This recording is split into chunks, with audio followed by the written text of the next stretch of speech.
It's a busy afternoon on the grenade practice range. Prepare to throw. Throw.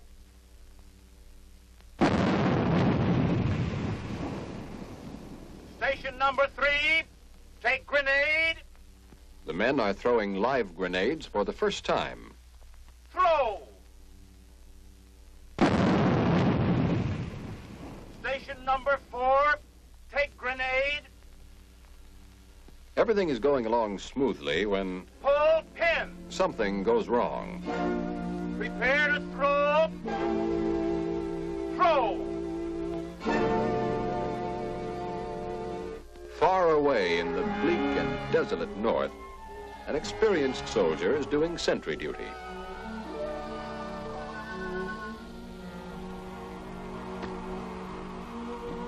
Suddenly, he's overcome by a wave of depression. At an Army training camp, Private X is on sick call for the 4th time in a week. His back hurts and he can't straighten up, but the medical officer has found nothing physically wrong with him.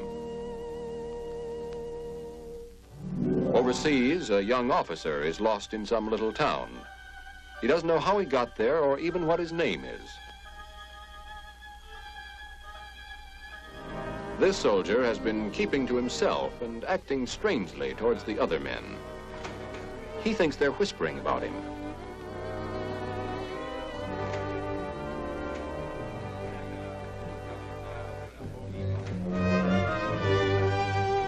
Then, in the middle of chow, he thinks the milk tastes funny and accuses his neighbor of trying to poison him.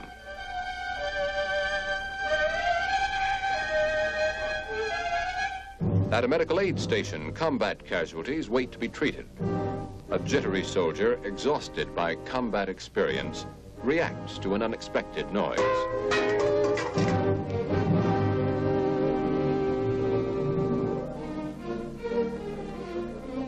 These men are all suffering from some form of psychiatric disturbance. There's nothing strange or mysterious about that. Nervous, emotional, or mental illness can occur in anybody. The seeds are in all of us, just as are the seeds of physical illness. Take any cross-section of the United States Army, a tough and rugged body of men, but not a single one of them is 100% healthy. Some have a little sinus trouble.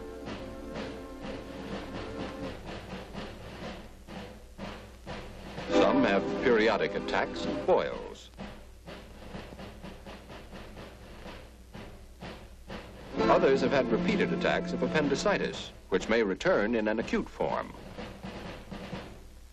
More than half have been slightly infected with tuberculosis without even knowing it. But the scars of the old infection remain. Not one man in 100 has a perfect set of teeth.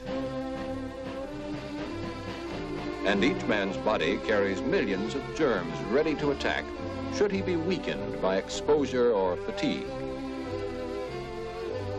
Even the healthiest people aren't pure white healthy, or the sickest people solid black sick, unless they're dead.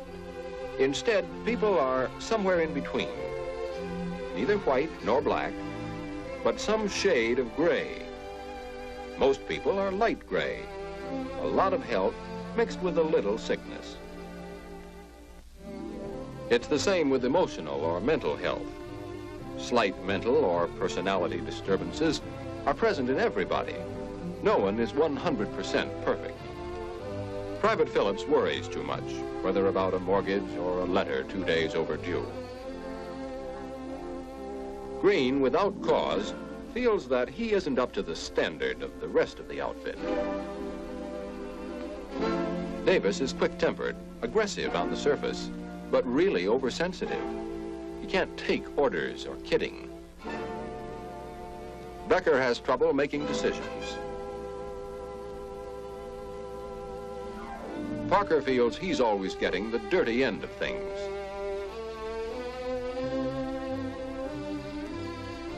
These tendencies, if magnified, can seriously impair the men's ability to function.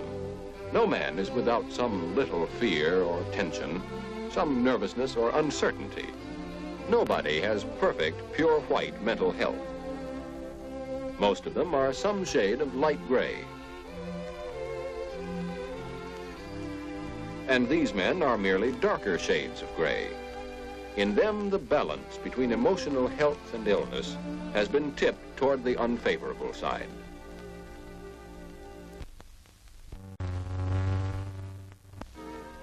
The foundations of physical and mental health are laid in infancy. A child is born with its lungs and digestive tract free of germs. But as it starts life in the outside world, it admits thousands of them. The newborn baby has very little permanent immunity or resistance to disease, but in fighting and conquering infection, resistance is developed and strengthened. An important phase of the building of physical health has begun.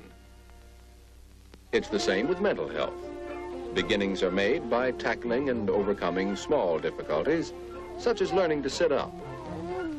Little Bill Brown's wise and understanding mother gives him a sense of security, without which these first attempts cannot be made. Even here, she allows the child to develop self-reliance.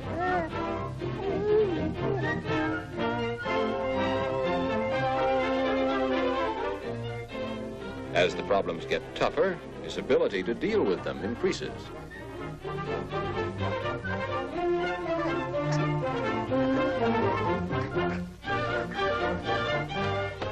Bill Brown is now 2 years old.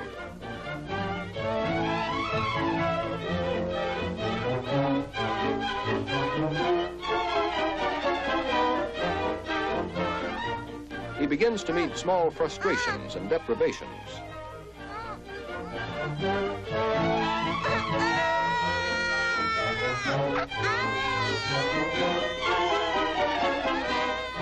But having already built up a reserve of inner strength and security, he's able to handle his disappointments without too much trouble.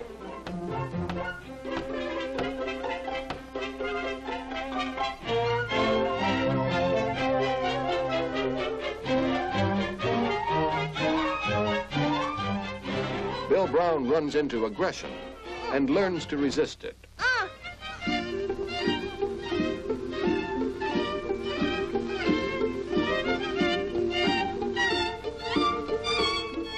He learns cooperation and teamwork.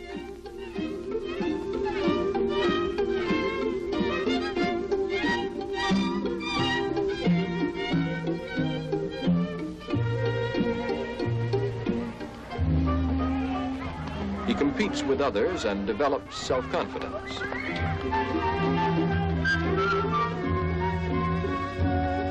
A wholesome and stable family relationship strengthens his sense of security.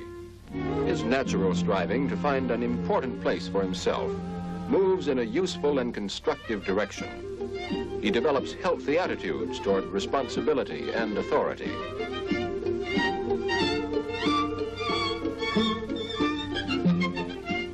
As he learns to do things for himself, he loses the helpless feeling he had as a baby.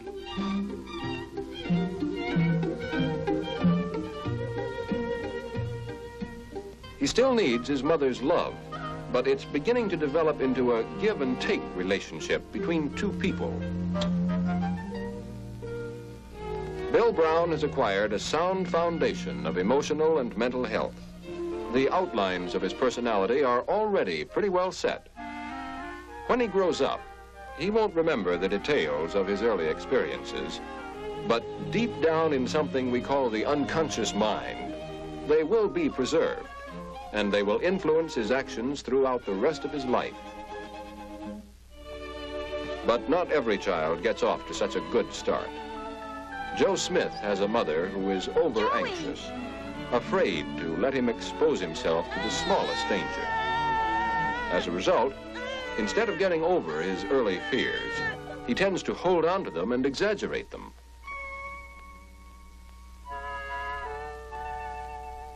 Joey might pick up a runny nose, so he's deprived of the chance to learn how to get along with others.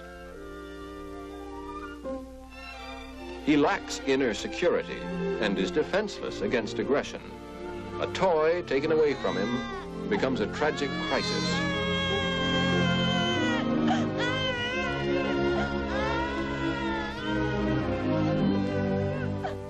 His mother's consolation merely increases his dependence upon her.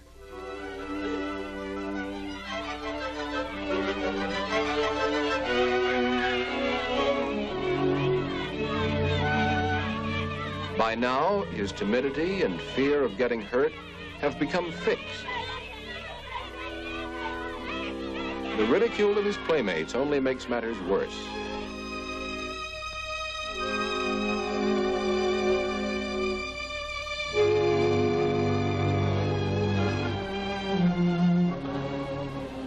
Joe Smith grows up into an oversensitive young man who makes few, if any, friends, doesn't go out with girls, and generally keeps to himself.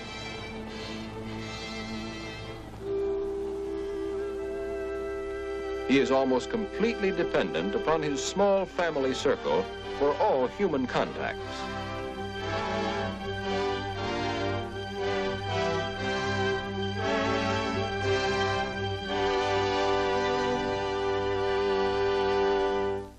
Of course, this needn't prevent Joe from being a good student.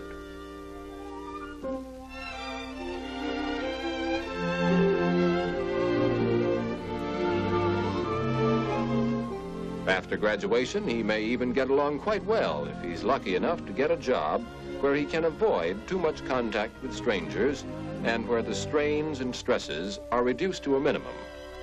But nonetheless, Joe Smith is a borderline case in terms of emotional stability.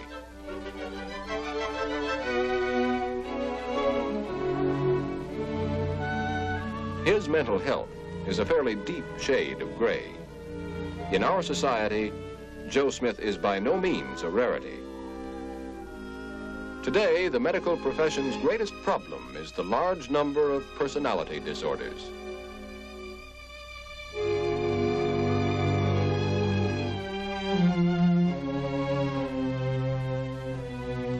In private practice, 50 to 75% of all patients suffer from some degree of nervous, emotional, or mental disturbance.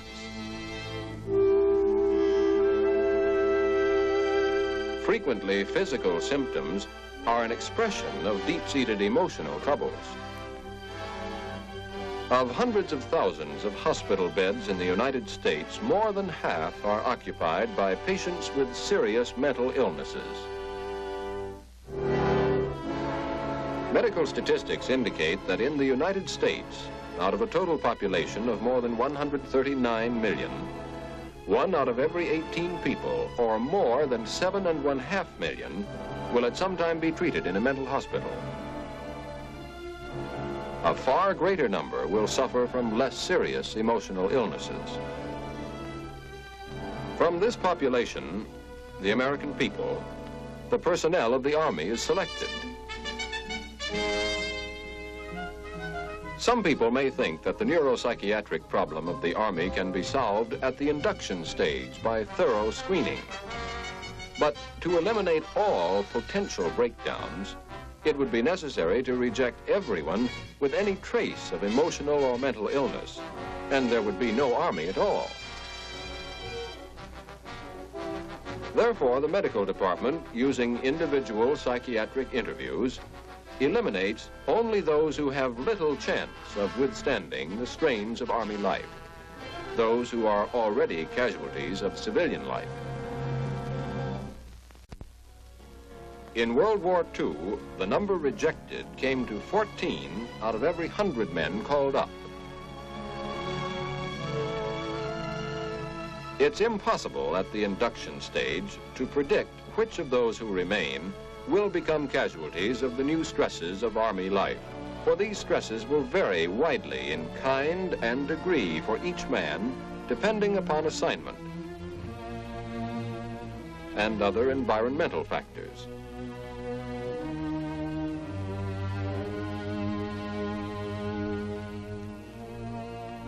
A man of light gray mental health who is subjected to great stress may become ineffective in a short time.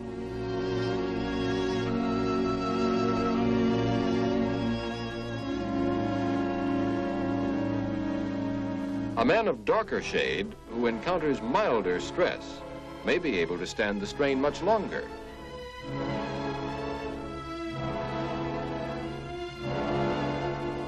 Each man's resistance to stress is strongly affected by other unpredictable factors, such as the kind of leadership he gets. Good leadership raises efficiency. Bad leadership lowers it. It also depends on the incentive or desire to carry on. The stresses of Army life commence immediately upon induction. The recruit is yanked out of his civilian environment and plunged into a routine where individual freedom is replaced by regimentation. And privacy is thrown out of the window. A man isn't even alone when he goes to sleep.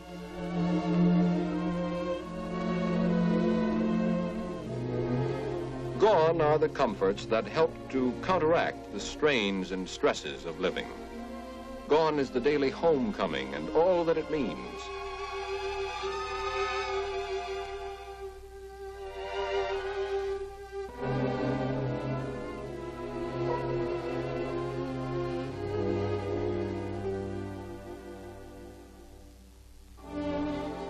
Any way you look at it, digging a trench is hard work.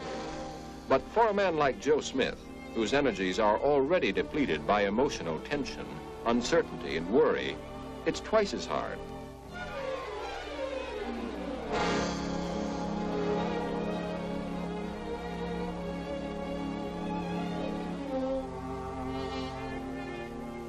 Joe is sweating it out, but he's a fish out of water, and the strain is beginning to tell.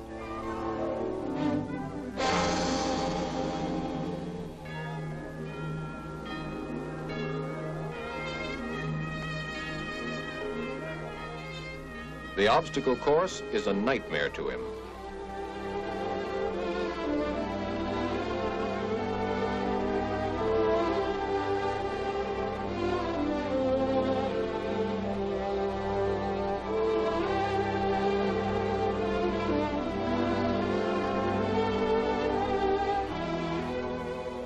As in childhood, he's still afraid to jump.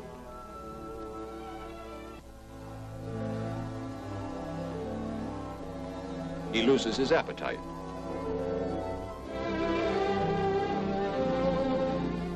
He sleeps poorly.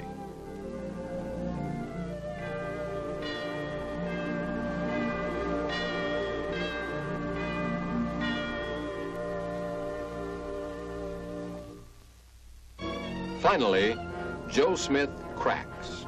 He is undergoing an anxiety reaction, the most common form of psychoneurosis. The sentry has a depression form of psychoneurosis, in which the loneliness of the environment has been one of the crucial factors. The soldier with the back trouble has a conversion reaction. His emotional disturbances and anxiety have been converted into bodily symptoms that are as real to him as though they actually had a physical basis. Sometimes an inner emotional conflict becomes too painful to bear, and a sudden loss of memory or amnesia occurs. This may bring a decrease in suffering to the patient, but at the cost of his normal functioning. All of these cases are forms of psychoneurosis. But this patient has a mental illness of an entirely different kind. Suffering from delusions of persecution, he has what is called a psychosis. While in the acute phase, he is regarded as insane. This condition, psychosis, must not be confused with psychoneurosis. Psychoneurosis is not insanity.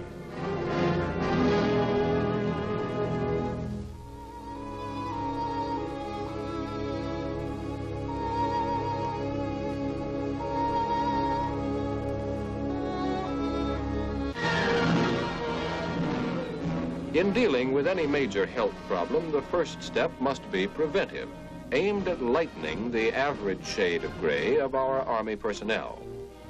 High morale is most important in this connection. It can be fostered by developing basic morale-building attitudes. belief in the justice of our cause, confidence in weapons and training, recognition of personal ability, pride in the unit, and confidence in leaders. To build morale is a function of command. Morale is the first essential of preventive psychiatry. As an important morale factor, the medical corps aids the soldier in making the mental adjustment to Army life. All right. What about this thing, fear? Your heart starts pounding, you breathe faster, you're tense all over, but at the same time, your hearing and sight become sharper. So fear isn't entirely a bad thing. Actually, it's nature's way of getting you alerted in the face of danger, so that your body is ready to act in a split second. Now, everyone feels some fear. A similar program for officers supplies basic information on psychiatric questions. But there are quite a few men with minor psychiatric disturbances who, with the proper help at the right time, will make the grade and become efficient soldiers. Therefore, it's important for all of you to know some of the outstanding symptoms of nervous or emotional illness, so that if a man is having trouble, he can get treatment early. Now, suppose a quiet, mild-mannered Yes, soldier, in every case, early treatment is essential before the condition becomes more severe and much harder to cure. Take Joe Smith. His commanding officer knows that his symptoms are not mere indications of momentary fright. He's been watching Joe for some time and realizes that he may be sick.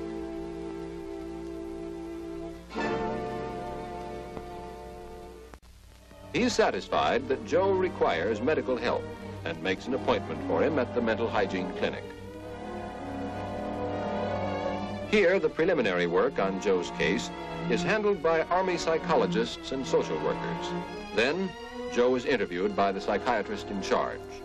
Well, Joe, from what you told me, it looks as though you never really had a chance to grow up and develop. You always had to depend on your mother and father for reassurance. Now tell me, what happened on other occasions when you've been away from home? First time I've been away, sir. Never before?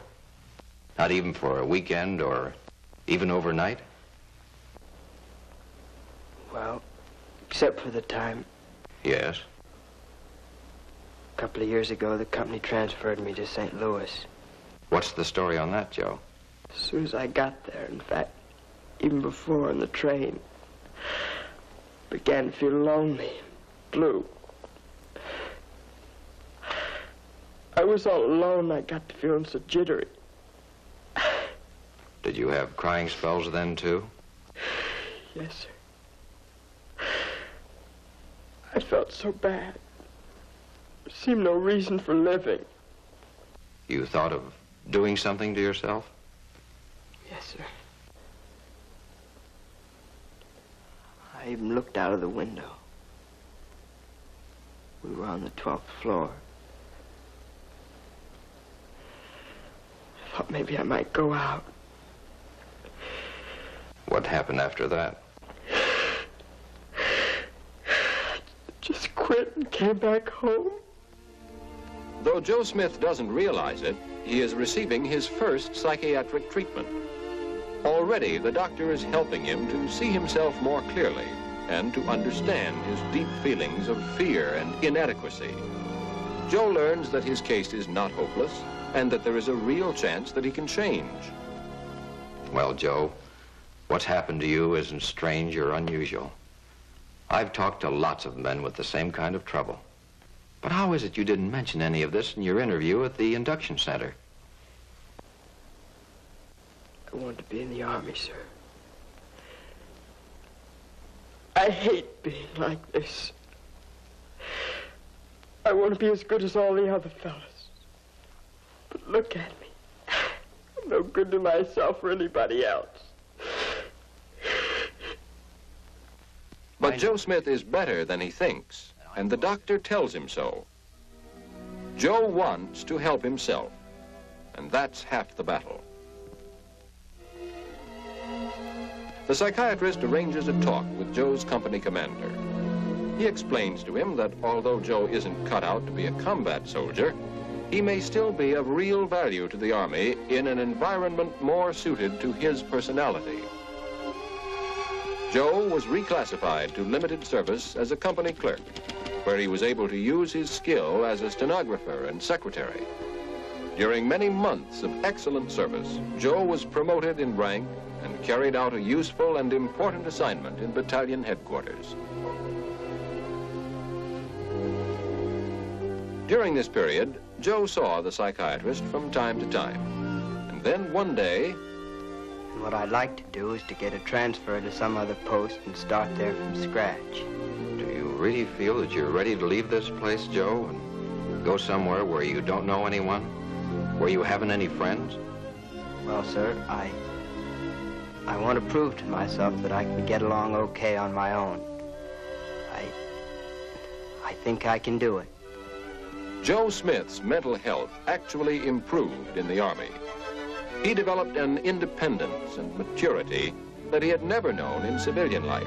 But if his case had been handled badly, he would have become worse, with the eventual outcome, hospitalization and discharge.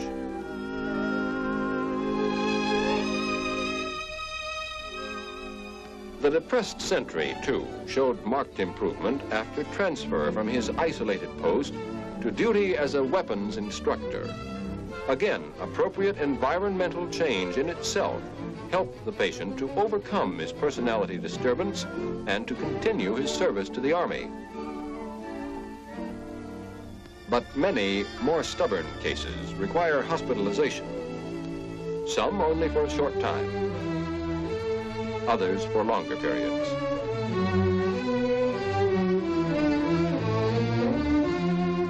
Some men have to be separated from the service. Among these are the more severe psychoneurotics and the psychotics.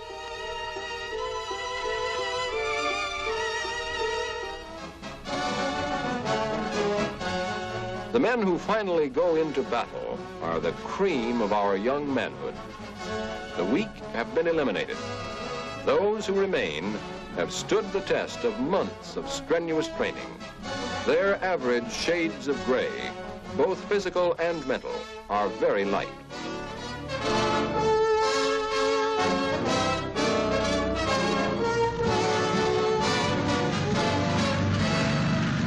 Then, the battle begins.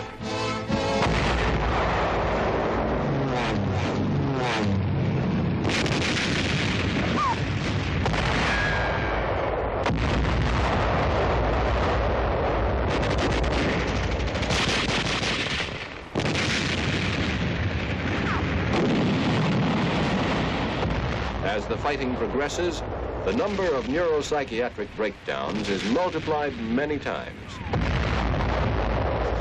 Remember young Bill Brown? You saw his mother tuck him into bed and kiss him goodnight when he was a little boy. He's become a BAR man in the rifle company, a tough, well-trained, experienced soldier. But he's been in combat for a solid year and pinned down by enemy fire for the past 3 days. He's had about 4 hours sleep out of 72, and he's down to his last few rounds of ammunition.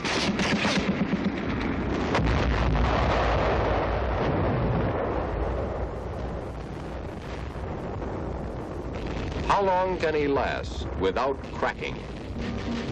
Perhaps indefinitely. Perhaps for only a few minutes more. Even the toughest man may reach the breaking point. For in combat, emotional and physical stresses are enormously increased. The inner conflict between the soldier's pride, sense of duty and loyalty, his instinct of self-preservation, his natural fear of death and mutilation is greatly intensified. Add to this the weakening effect of physical exhaustion, and the setup is ideal for psychiatric breakdown. Yes, even such a healthy specimen as Bill Brown can be brought to the breaking point by the strain and tension of prolonged combat duty. For Bill Brown is a combat casualty, just as much as though he had been wounded by bullets or shell fragments. His is merely a different type of wound, requiring immediate and specialized treatment.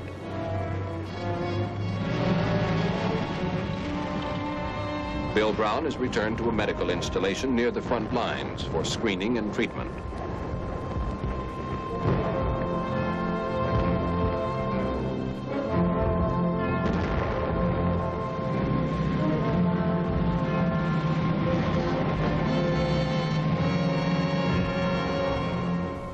One out of 5 combat casualties in World War II was a psychiatric case. At the clearing station, interviews with a division psychiatrist will determine the best treatment and disposition of Bill's case. Well, soldier, you've had it pretty tough. How did you feel up there?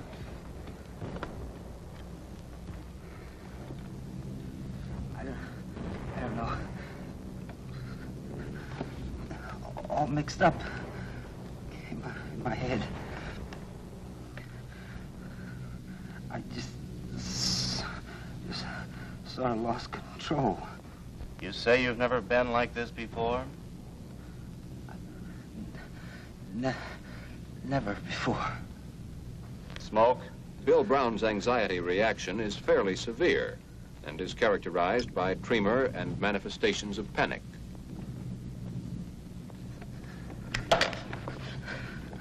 Take it easy. You're all right. You don't have to worry now. You're safe here.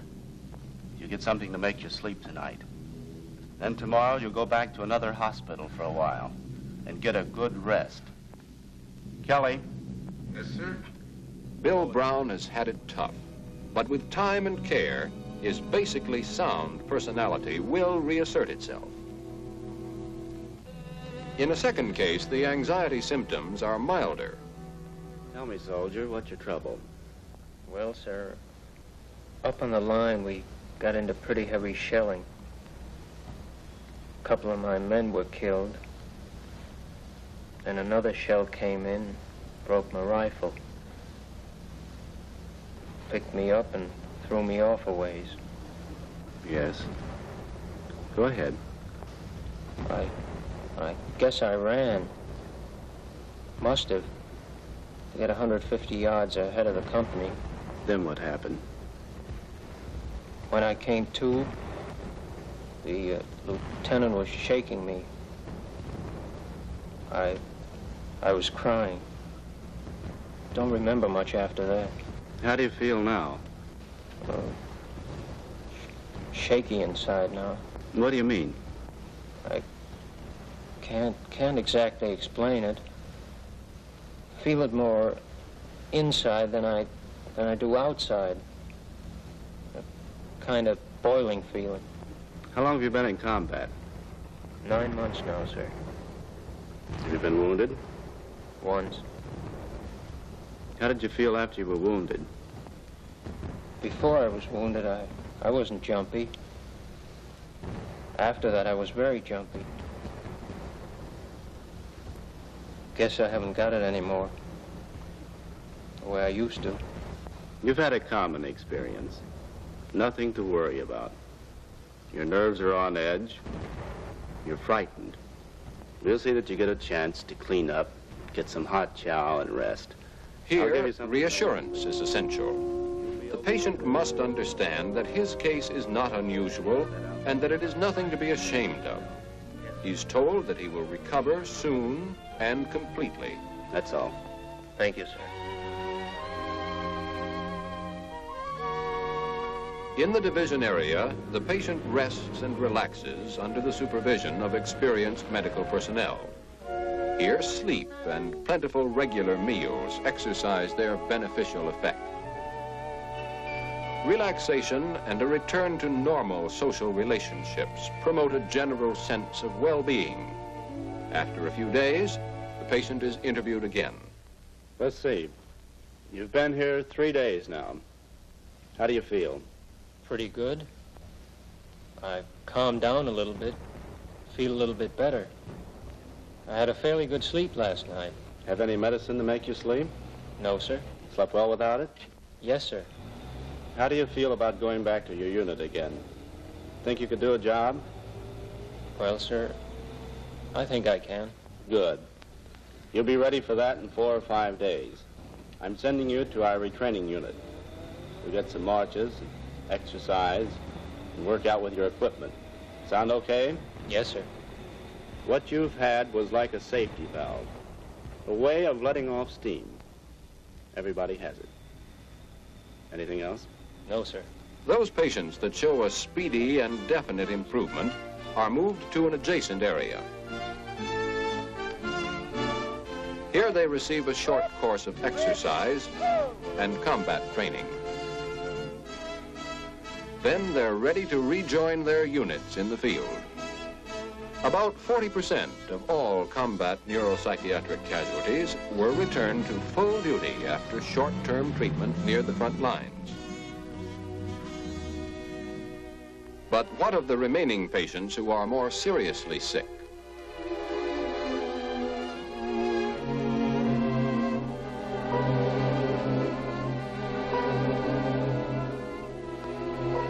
The further disposition of these cases is decided by the examining psychiatrist. What's your trouble? Go ahead, you can tell me. Can't stand seeing people getting killed. I can't hear you. Can't stand seeing people killed. Where did you see people killed? On front. What happened up there? Men on forward slope. Germans started shelling. We were trapped, couldn't get out. Go on, what happened? I was lucky. I hit under the bridge. Started shelling again. I went crazy. Started running. How do you feel about that? Leaving your buddies? Should be in stockade. How do you feel right now? All right.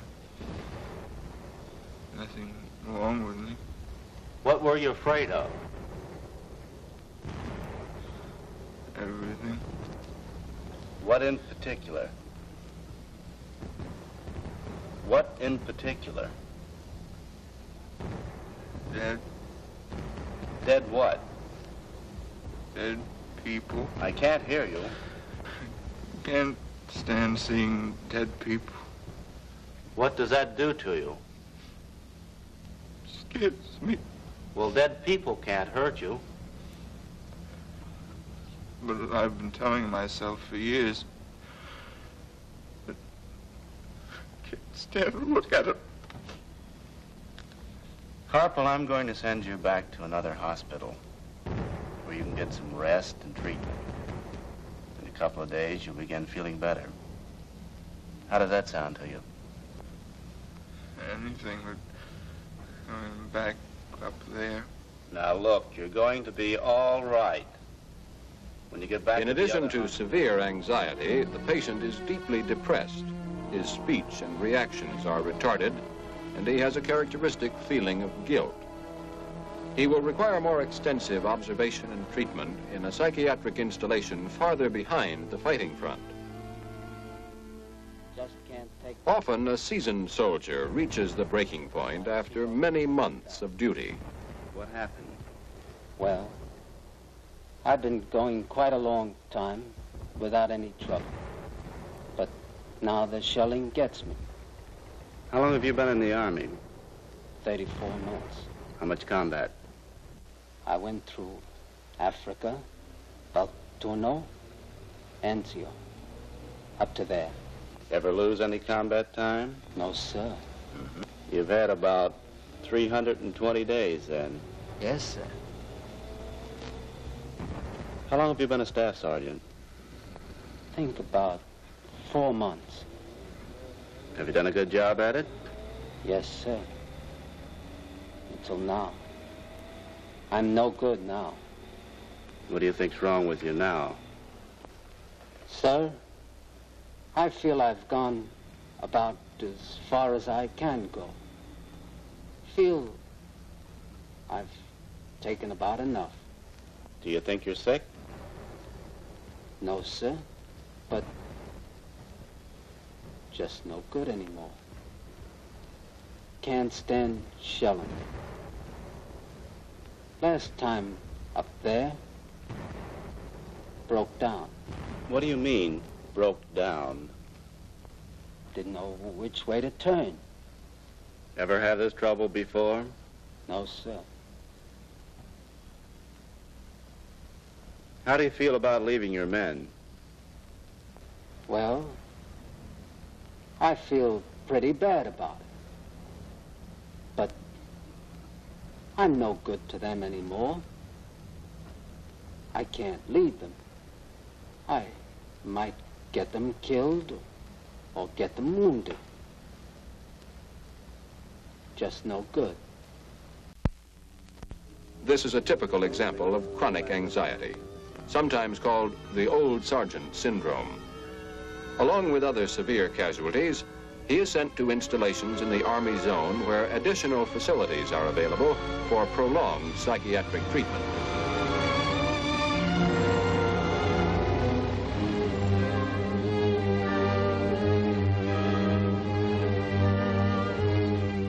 In the Army zone, a larger staff of psychiatrists is maintained to afford individual attention to each patient. The veteran sergeant is again interviewed. I've been overseas about 30 months. Just how did the shells affect you, Sergeant? Well, they affected me pretty bad. It seems I've gone as far as I can and cracked up. Well, how do you feel now? As long as I'm not under fire, okay. Sergeant, how do you think you'd work out on another job? Say a depot. Can you do that? I think so, sir. Reassignment is necessary for many of these cases. However, return to combat is often possible after further treatment. Here is Bill Brown after 3 weeks. Well, you've come around nicely, Bill. I thought you would. Well, I didn't. Oh, not for a time, anyway. By the way, you ever hear from any of the men in your old outfit? Well, no mail. But, well, a couple of the fellas did stop in to see me. Bill, how was it seeing those fellas again? Did it make you feel that you wanted to get back with them? It's a tough question. Well, you know, after what happened, I really don't want to go back. But, well, I think it's what I ought to do. You feel you'd be all right on full duty? Took a lot to knock me out the first time.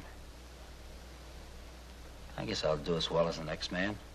Bill Brown's recovery is not unusual, although the number of cases returned to combat decreases sharply as treatment is more removed from the front lines. But more severe cases require intensive forms of therapy. Just relax. Take it easy and do what I tell you. Here is an amnesia case who has forgotten everything that happened since he was blown out of his foxhole. This won't hurt you.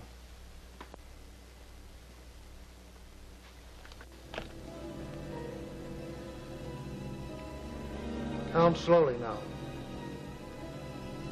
1, 2, 3. The injection of a sedative allows the patient to relive his battle experiences and, with the doctor's 32, help, go on. face them again. 33, 34, 34. Now, Alan, you're on the battlefield. The shells are coming in. What's that shell? Duck. get in the hole. The shells are bursting all around. Where are you? Where are you? In the hole. My buddy's dead. What happens now? Take the ridge. And lose a lot of men in the company. The Germans surrendered. They throw their guns away, ask for cigarettes. They want to look at our knives, say, comrades. Comrades, hell. You shoot my best buddy. Watch the shells. Get me out of here. Tom. Tom. I'm here. What happened after you captured the ridge?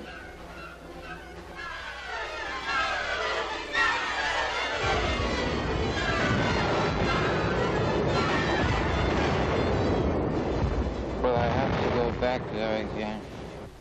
You'll be all right. You're safe now. Safe now. Wake up.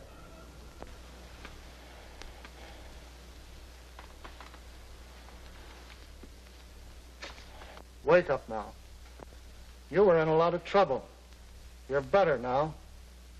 Shells didn't hurt you. This You're in a treatment, hospital. when employed Nothing to early, be afraid of. reduces the danger of chronic neurosis. Although not a magic cure-all, it often produces dramatic results with the acute neuroses resulting from the stress of battle. Let's see, Corporal. The retarded patient, in later interviews, is still depressed and anxious, but his depression and feelings of guilt have lifted enough so that he is better able to respond to the interviewer. What sort of a person were you as a child? Wasn't sick much. Had a inferiority complex, pretty bad. Just what do you mean? Well, when I was a child, I didn't think I was as good as anybody else. Did you go in for sports and play with other children? Oh, no, sir, I was in trouble. I couldn't make any friends. How did you react as a child to dead people? Oh, I couldn't look at them. How did they make you feel? I couldn't stand anything bad. Did you ever get into a fight? Oh, no, sir, I never cared for fights. I saw a man killed once in a street fight. Head hit the curb. He just lay there. They covered him up. Oh, I was scared. I was scared to tell my parents. I had nightmares about it for years. How old were you then? I was about 6. Did anything like that ever happen again? Not till I got into combat.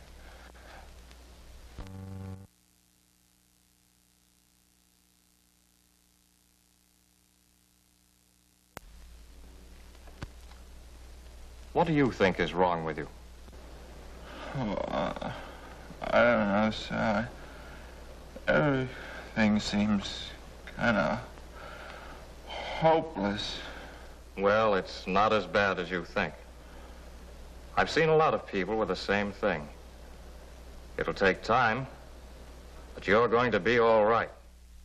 This patient will need extended treatment at a hospital in the communication zone, or if necessary, in the zone of interior. Thus, he completes the chain of evacuation which started in the combat area.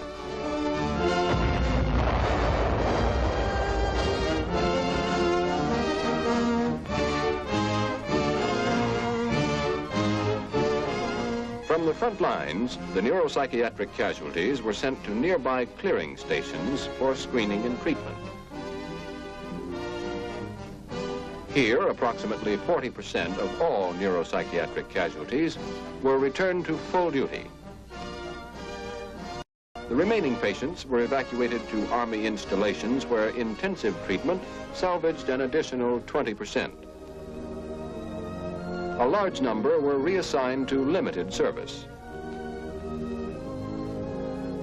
More serious cases were then sent back to the communication zone level. At this level, only 1 to 2% were returned to combat. Patients reassigned bring the total from base and Army level to nearly 30%. Approximately 10% of the original neuropsychiatric patients are evacuated to the continental United States. This system of neuropsychiatric treatment afforded early and intensive care. It returned a large proportion of soldiers to combat and salvaged many for useful reassignment. But for the more serious cases, the next step is evacuation and the long voyage home.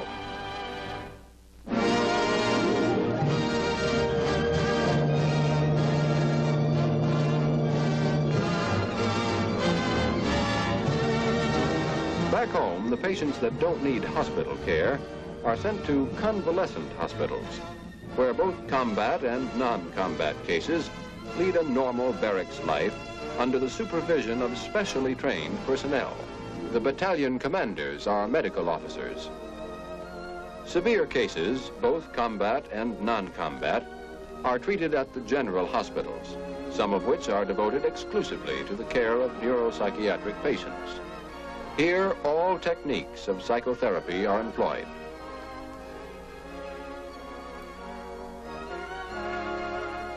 Individual psychotherapy, the personal contact between patient and psychiatrist, is the basic element of all treatment.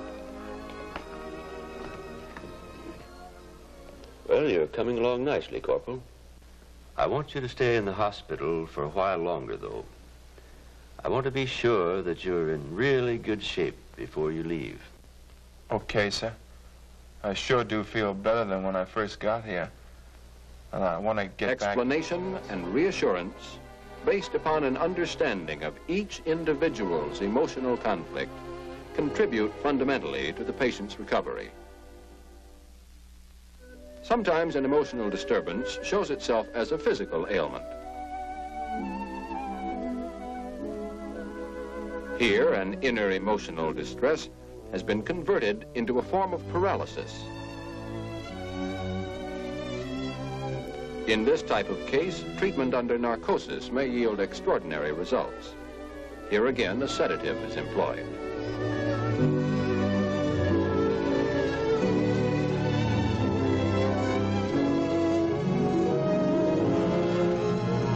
Under the influence of the drug, the patient's mind becomes more open and receptive. While the patient is in this highly approachable state, the doctor employs the power of suggestion to pave the road toward recovery.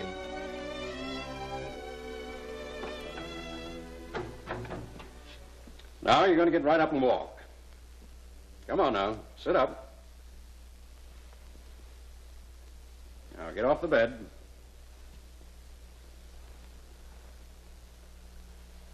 Put your feet right down on the floor.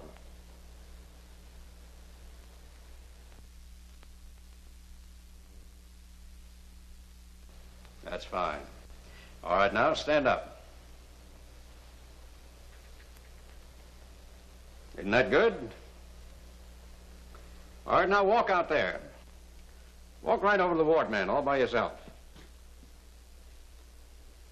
Go ahead, you're doing fine. All right, now turn around and come back to me. Come on now. Now I'm going to let you go back to sleep, and when you wake up, you're going to keep right on walking. How about it? Thanks a lot, Doc. Righto. A technique which is basically similar, hypnosis, is effective in treatment of amnesia. This man doesn't even remember his own name. A shell burst in Okinawa wiped out his memory. The experience was unendurable to his conscious mind, which rejected it, and along with it, his entire past. but the unconscious memories remain. Through hypnotic suggestion, the psychiatrist will attempt to uncover them. You can remember everything. You can remember everything. You're back in Okinawa. Tell me what you see. Tell me. Speak. In the battery area. You're in the battery area. Go on. Tell me what's going on. Jap artillery. Getting our position. Japs getting your position. Go on. Oh, the boys got hurt. They're taking it away. Yes, yes. Go on. Running to my gun position. Yes, you can remember it now. Tell me. It's all right now. You can tell me. You can tell me. Explosion. Yes, you remember an explosion now. Go on. They're carrying me across the field. Across the field. Go on. They're putting me on a stretcher. Yes, yes. All right. Go on. They're still throwing shells. Go on. You can see everything clearly now. I'm in a truck. Why are you fearful now? Don't want any more. You don't want any more. No. You want to forget it, but you're going to remember it because it's gone now. It's gone. You're back here now. You're away from Okinawa. You have forgotten it, but you remember who you are now. Who are you?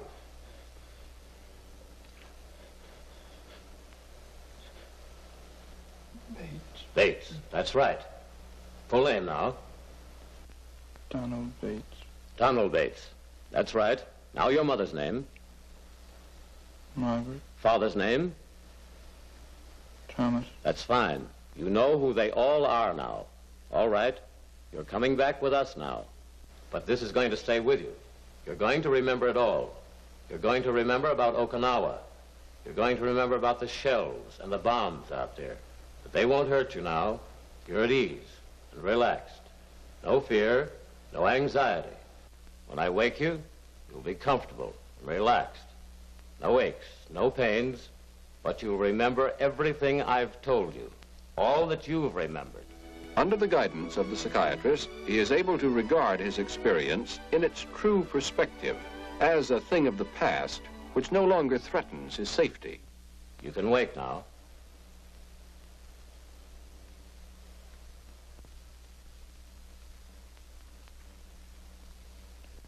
Well, how are you?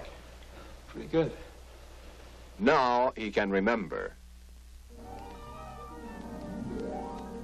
At the General Hospital, all facilities are available for the most advanced treatment.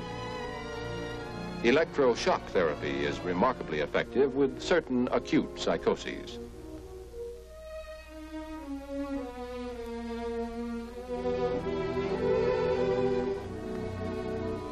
The continuous tub treatment is also an effective method of sedation for severely disturbed cases.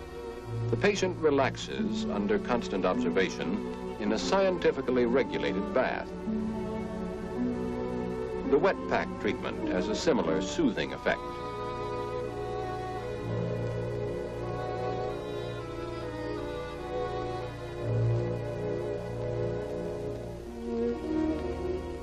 Individual treatment is supplemented by group activities. Particularly important is group psychotherapy. Let's think of it a little bit like this. We want to get you out of your feeling of isolation. Therefore, it is important that you learn to understand something of the basic cause of your distress. That you learn to understand. The patients are given some information as to the cause of their condition and under skilled direction discuss their difficulties, helping each other to overcome the false sense of shame that often accompanies mental and nervous disorders.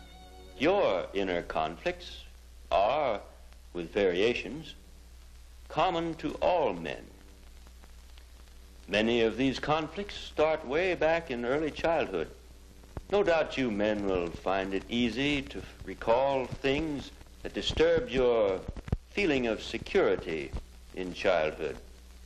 Fears, hatreds, jealousies, and so on. Let's see if you can give some illustrations of this kind. Well, if I did anything wrong that I was ashamed of, I was always ashamed to go and tell my parents what I'd done. Well, that's about how I felt, too. I kept it to myself if I did anything wrong, and I know I used to be in a constant fear that my parents would find out what I was doing. Well, you both did about the same thing. In other words, you both used the same method to get relief from anxiety. In the occupational therapy shop, art and craft work establish a new confidence through the satisfaction of a job well done. Some patients try their hands at specialized vocational skills in which future employment offers a strong incentive. Supervised exercise affords a feeling of health and physical well-being.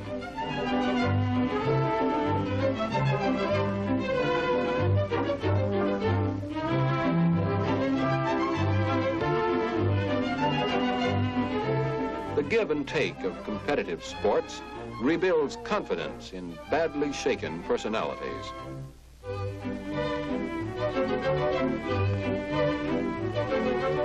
As a cooperative member of a group, the patient soon begins to feel at home again. Entertainment and social activities are vital steps in the patient's readjustment to normalcy. And throughout, there is the continued individualized contact between doctor and patient. Oh, hello there. Come in. I was hoping you'd drop in. Sit down. Thank you, sir. I hear you're going to leave today. That's right. I just stopped by to see you before it was time to go. Good. I'm glad you did. How are you feeling? Glad to get away? Well, you know how it is. I've been waiting for this for a long time. This is a pretty big day in my life. Of course it is. I hate to see my prized patients leaving, but what can I do? Well, goodbye, and best of luck to you. So long, Captain. And thanks.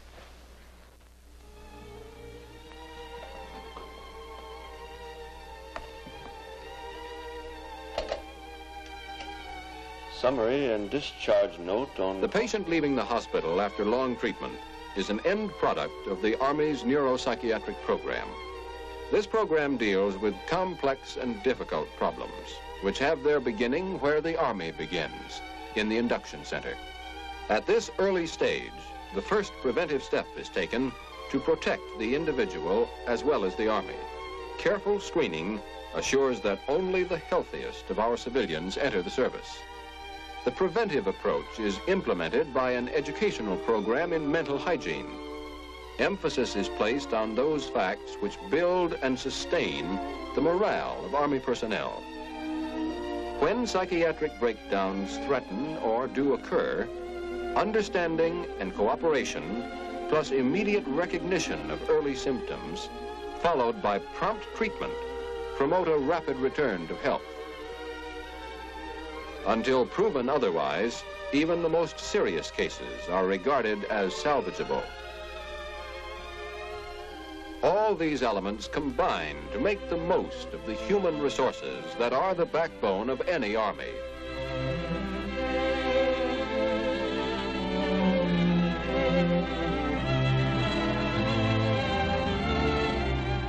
An army is no stronger than the population from which it is drawn.